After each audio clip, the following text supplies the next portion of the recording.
If you want to make change, it's not too late to start. Start right now. Start this second and say to yourself that I am going to live with more love and kindness and generosity in my life, in the things that I think, in what I say to others and to myself, and how I act or behave, and the things that I do.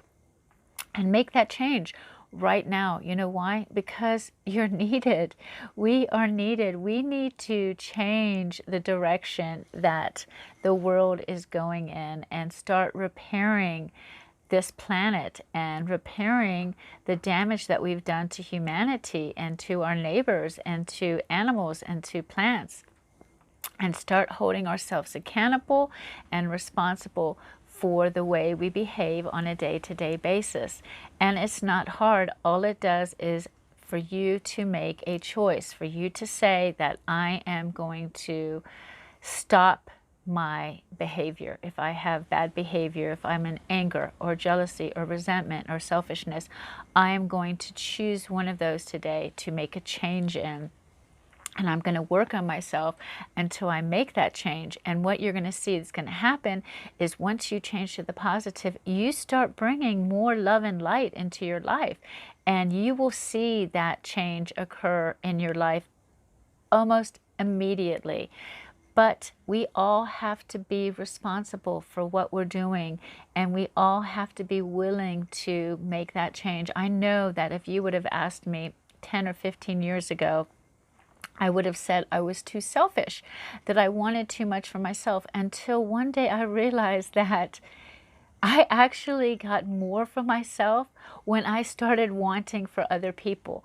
It brought a happiness and a bliss and a level of energy in my life that I had never experienced before. I had lived with worry and doubts and fears, and I was so, I guess, selfish and holding all this into myself because I thought somehow if I held on to it enough, that I would be happier. But it's the reverse. Once I started giving up and giving away some of that to other people and wanting more for others than I did myself, I started getting more into my own life, more happiness, more love, more light, more just a sense of peace and calm and less worry or fears. And it's something I work on myself every day. I never want to stop growing into a better person because I want to be a divine being. I want to have that goddess energy and live at the highest vibration that's possible. And I think the more of us that do that, then we're going to start seeing real change in this world.